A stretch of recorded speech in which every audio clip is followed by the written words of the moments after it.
अस्सलाम वालेकुम friends, welcome to another video. तो फ्रेंड्स, आज की वीडियो है एकोमोडेशंस के बारे में और रेंटल प्रॉपर्टीज़ के बारे में कि Vancouver specifically British Columbia Vancouver side पर रेंट्स क्या चल रहे हैं और कौन कौन से एरियाज़ में क्या रेंट्स हैं। अगर आप ये सब जानना चाहते हैं तो इस वीडियो को लाजमी एंड तक देखें, क्योंकि वीडियो के एंड में हम आपसे अपनी स्टोरी भी शेयर करेंगे कि हमें घर किस तरह से हमने हाउस रेंटिंग कैसे की थी और हम कितना रेंट पे कर रहे हैं और हमारे घर में क्या क्या अमेनिटीज़ हैं। अगर आप ये सब कुछ जानना चाहते हैं तो वीडियो को लाजमी तक देखें, चैनल को सब्सक्राइब करें और वीडियो को लाइक करें। पहले आप बताएं कि कैसे, यानी कि क्या रेट्स चल रहे हैं। अगर कोई सिंगल पर्सन है तो उसका क्या है, अगर कोई 2 पीपल की फैमिली है तो उनका क्या रेट है, इस तरह से क्या चल रहा है। अब देखें, अगर कोई सिंगल पर्सन आएगा तो बेहतर तो यही होगा कि वो पूरा अपार्टमेंट नहीं लेगा, वो रूम लेगा, तो बेहतर रहता है रूम ले। अब आपके ऊपर डिपेंड करता है आप शेयरिंग में लेते हैं या अलग रूम लेते हैं। मैं आपको अलग रूम का बता देता हूँ। अलग रूम जो है स्टार्टिंग $500 से है पर मंथ, 500, 600, 700 इतना हो जाता है। और अगर आप डाउनटाउन वैंकूवर में जाते हैं तो यही आप इसको 900 या डबल कर लें आप इसको, क्योंकि वहाँ पे बहुत ज़्यादा डिमांड है और वहाँ पे एक्सपेंसेस ज़्यादा हैं। लेकिन यहाँ अगर आप उसके जो मज़ाफ़ात हैं वैंकूवर के, जैसे सरी है, लैंगली है और वेस्टमिंस्टर वगैरह, तो उसमें आपको यही जो है 400 से स्टार्ट और 700 तक जाता है। ये अमेनिटीज पे डिपेंड करता है और लोकेशन पे भी।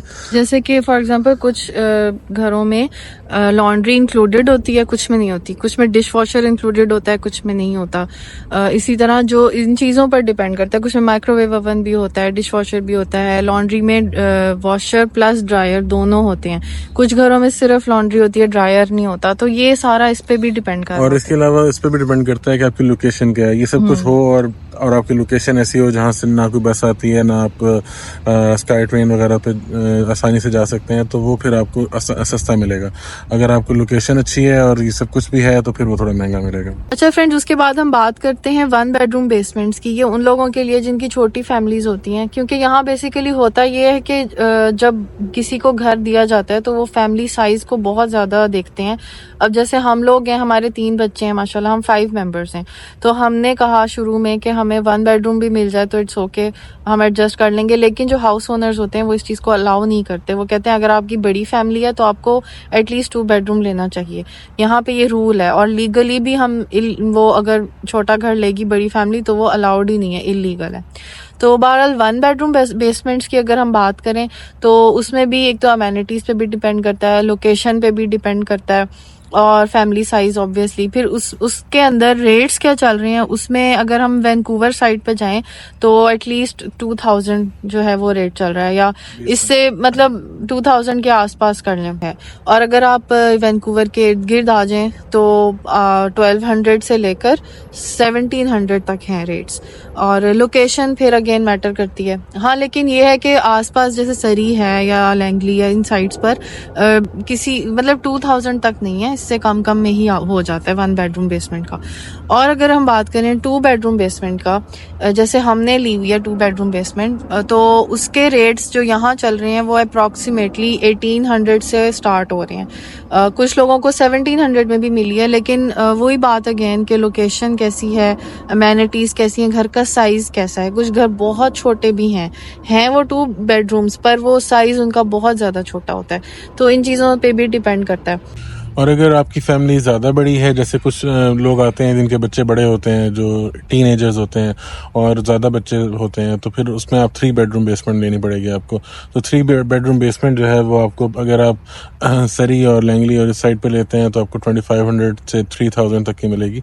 और अगर आप डाउनटाउन में लेते हैं तो वो आपको तकरीबन 4000 प्लस मिलेगी। तो ये डिफरेंस आ जाता है इसी तरह। तो ये सब मैंने आपको जो रेट्स बताए ये बेसमेंट्स के बताए हैं। तो इसके अलावा आपके पास ऑप्शन होती है, आप टाउन हाउस भी ले सकते हैं। टाउन हाउस उसको कहते हैं कि जो आपको ना सेपरेट होते हैं, आप मतलब एक ही बिल्डिंग होती है, उसमें कोई आप ऊपर भी आप ही होते हैं, नीचे भी आप ही होते हैं, हर फ्लोर आपका ही होता है। तो इस बेसमेंट की तरह नहीं होता, ठीक है।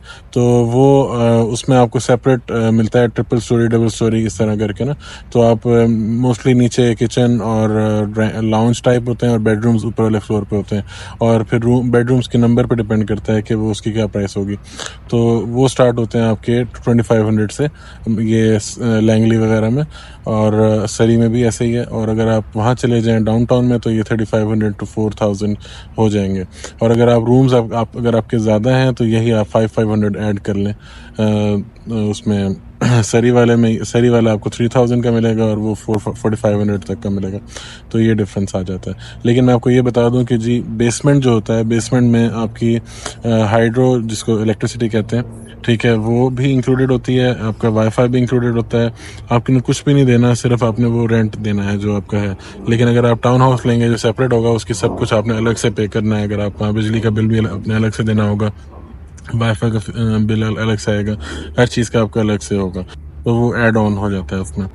अच्छा फ्रेंड्स, एक बात मैं ऐड कर दूं कि यहाँ मोस्टली जो वैंकूवर साइड पे जो बेसमेंट्स हैं वो ग्राउंड लेवल होती हैं। वो बेसमेंट एक्चुअली होती नहीं है, वो जमीन के अंदर नहीं होती हैं इस तरह की भी कुछ नए घरों में, लेकिन जो मेजॉरिटी बेसमेंट्स हैं वो ग्राउंड लेवल हैं और वो ज्यादा अच्छी रहती हैं वेदर के हिसाब से। अगर आप देखें ना, जब समर्स आती हैं तो वो ठंडी रहती हैं और विंटर्स में वो सही रहती हैं। वो तो ऑटोमेटिकली घरों का टेम्परेचर तो वैसे भी जो होता है मेंटेन्ड होता है, तो वो काफी कंफर्टेबल और अच्छी हैं। मतलब मैं पर्सनली, मुझे ऊपर के फ्लोर से ना अपना जो हमारा ग्राउंड फ्लोर है वो बेहतर लगता है। और दूसरा ये कि यहाँ मोस्टली बेसमेंट्स के अंदर वॉशरूम एक ही होता है। ये एक चीज है जो अच्छी नहीं है, यानी कि अगर 2 बेडरूम्स भी हैं तो वॉशरूम एक ही होगा।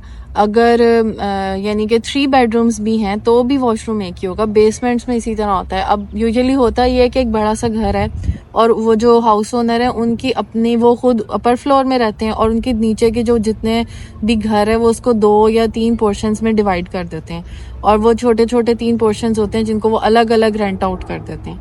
तो हर पोर्शन का एक ही वॉशरूम होता है, वॉशरूम ज्यादा नहीं होते। तो यूजुअली यहाँ ये इशू आ जाता है। उसके अलावा फिर अगर आप चाह रहे हैं कि आपको वॉशरूम्स मिलें तो उसके लिए आपके पास कॉन्डोज का ऑप्शन है। जो हाई राइज बिल्डिंग्स होती हैं उसमें कॉन्डोमिनियम अपार्टमेंट्स होते हैं, तो उसके अंदर आपको ये फैसिलिटीज मिलेंगी। वहाँ अमेनिटीज भी यूजुअली ज्यादा होती हैं, वहाँ वॉशरूम्स भी होते हैं। 2 बेडरूम है तो 2 वॉशरूम भी आपको इजीली वहाँ अवेलेबल हो जाएंगे। और उसके अलावा ये कि वो इलाका भी बड़ा अच्छा होता है, यानी कि वो मेन जो सेंट्रल एरिया है सिटी का, वो यूजुअली हाई राइज बिल्डिंग्स वहाँ मौजूद होती हैं। लेकिन उन घरों का साइज काफी शॉर्ट होता है। अब जैसे हम बेसमेंट में रहते हैं ना, तो हमें पाकिस्तान वाली फीलिंग आती है कि हमारा खुला खुला लाउंज होता है, बड़ा बड़े रूम्स होते हैं, तो हमें इस तरह इतना फील नहीं होता। लेकिन जो कॉन्डोमिनियम है उसमें जाते साथ ही एकदम आपको ऐसी फीलिंग आएगी कि ये बहुत छोटा है। तो हम पर्सनली, अगर बच्चे जैसे हमारे साथ हैं तो हमें ओपन एरिया ज़्यादा स्पेशियस चाहिए था, इसलिए हमने प्रेफर किया कि हम बेसमेंट लें। अदरवाइज कॉन्डोमिनियम्स बहुत अच्छे होते हैं उन लोगों के लिए जो एक बंदा कोई हो, या शेयरिंग में स्टूडेंट्स रह रहे हैं, या कोई कपल है, या जिनका कोई एक छोटा सा बेबी है, बस वो लोग कॉन्डोमिनियम्स उनके लिए काफ़ी सूटेबल रहते हैं। अब कॉन्डोमिनियम्स के क्या प्राइसेस हैं वो आपको बताते हैं।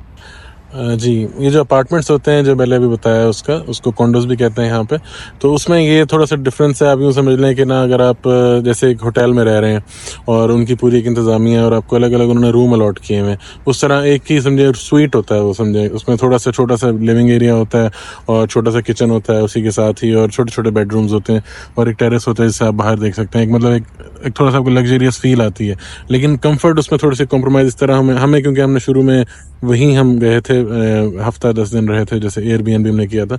तो लेकिन छोटे बच्चों के साथ थोड़ा सा इशू ये होता है कि फिर अब जैसे आप साथ वाले आपके नेबर्स उसमें डिस्टर्ब हो सकते हैं, बच्चे अगर शोर करते हैं, खेलते कूदते हैं, नीचे वाले आपके डिस्टर्ब हो सकते हैं क्योंकि उस पर आवाज़ जाती है। तो उन छोटे बच्चों के लिए वाली फैमिलीज़ के लिए प्रेफर यही है कि अगर आप बेसमेंट लें या कोई अलग से टाउन हाउस ले लें तो वो बेहतर है। लेकिन उसमें फ़ायदा ये है, अगर आप अपार्टमेंट लेते हैं जैसे कॉन्डोज लेते हैं, तो उसमें आपको उनमें एमिनिटीज़ जैसे आपको स्विमिंग पूल फ्री मिल जाएगा, नीचे जिम आपको फ्री मिल जाएगा, कुछ में लॉन्ड्री अपार्टमेंट के अंदर होती है, कुछ में लॉन्ड्री अलग से अब पूरे बिल्डिंग की एक ही नीचे होती है। तो इस तरह करके ना बच्चों को प्लेइंग एरिया मिल जाता है, आपको नीचे बेसमेंट में पार्किंग मिल जाती है, सेपरेट स्टोरेज मिल जाती है। इस तरह की चीज़ें डिफरेंट होती हैं। तो और ये फ़ायदा एक और भी है कि जैसे यमुना ने बताया कि वो उसकी उनकी लोकेशंस जो हैं वो मेनली उन जगहों पे होती हैं जैसे जहाँ पे आपका डाउनटाउन साइड या समझे जो आपका पब्लिक एरिया मार्केट प्लेस है, तो वहाँ पे होती है जहाँ पे आपके आसानी से आप एक्सेस कर सकते हैं सब कमर्शियल एरिया को। तो ये फ़ायदे हैं वहाँ के। तो इसीलिए उनके एक्सपेंस थोड़े से ज़्यादा होते हैं। अब अगर समझें कि अगर आप सरी और लैंगली साइड पे अगर आप कोई कॉन्डो लेते हैं तो 1 बेडरूम जो है ना आपको कम से कम 2500 से स्टार्ट होगा 1 बेडरूम कॉन्डो, और अगर आप 2 बेडरूम लेंगे तो 3000 प्लस 3000 3500 से आपके होंगे। अच्छा, उसमें आपके कुछ में इलेक्ट्रिसिटी इंक्लूडेड होती है, कुछ में इंक्लूडेड नहीं होती, कुछ में आपके मेंटेनेंस चार्जेस, जैसे मैंने आपको बताया होटल टाइप होता है तो उसकी एक स्टाफ होता है, उसकी पूरी क्लीनिंग होती है, हर चीज़ होता है, आपके वहाँ पे लिफ्ट होती है, सब कुछ उसके लिए ना मेंटेनेंस चार्जेस होते हैं, तो वो आपको अलग से भी पे करने पड़ते हैं। तो ये चीज़ें एक्स्ट्रा होती हैं। अब अगर इसी को आप 2 बेडरूम कर दें तो वो आप 1000 ऐड कर दें उसमें, ठीक है, तो 3500 हो जाएगा 2 बेडरूम का और 4000 हो जाएगा। क्योंकि घर ढूंढना भी एक चैलेंज होता है न्यू कमर्स के लिए स्पेशली। तो जब हम पाकिस्तान से आ रहे थे तो हम पाकिस्तान जब हमारी फ्लाइट थी नवंबर 25 की, तो हमने 1 मंथ पहले ही वहाँ पाकिस्तानी मार्केट प्लेस पर घर ढूंढना शुरू कर दिए।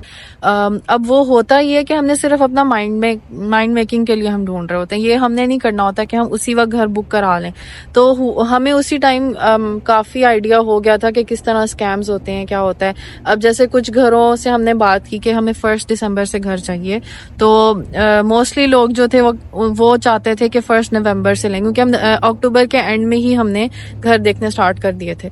तो इसी तरह एक फैमिली एक कोई थे, उन्होंने कहा कि ओके हम आपको दे देते हैं, आप बस हमें पेमेंट ऑनलाइन ट्रांसफर कर दें, हम आपको घर बुक कर देंगे, दिस एंड दैट। तो हमें वही समझ आ गई कि ये स्कैम है, कि जो भी बंदा आपसे पेमेंट ऑनलाइन मांग रहा है घर देखने से पहले, मिलने से पहले, तो इसका मतलब 100% यही है कि वो मतलब ये है कि आप अगर जब तो, एक जगह फिजिकली देखते हैं ना तो आपको पता होता है कि जैसे ग्रोसरी स्टोर वहाँ पे कितना दूर है उस जगह से, वहाँ से आपकी बस स्टैंड कितना दूर है, आपको जहाँ आपने डेली जाना आना है, ठीक है, स्कूल कितना दूर है, डे केयर्स अवेलेबल हैं या नहीं है, ये सारी चीज़ें देख के फिर आप अगर आपको ऐसी जगह मिले और वहाँ पे वो फैसिलिटीज़ भी हों जो आप चाह रहे हैं, अगर डिश वॉशर भी हो और लॉन्ड्री भी आप कर सकें और हीटिंग सिस्टम भी अच्छा हो, वाईफाई भी अवेलेबल हो, ये सारी चीज़ें अगर उसमें इंक्लूडेड हैं, तो अगर आपका 100 प्लस 200 प्लस भी अगर हो जाता है, डिफरेंस अगर आ रहा है 2 प्रॉपर्टीज़ में, तो वो ज़्यादा बेहतर है, क्योंकि आपने डेली का आपको गाड़ी नहीं निकालनी, डेली का आपको वॉक नहीं करनी अगर आपके पास गाड़ी नहीं है, और डेली के आपको एक्सपेंस एक्स्ट्रा नहीं पे करने पड़ेंगे, तो वो इन द लॉन्ग रन आपको फ़ायदा ही होता है उसका।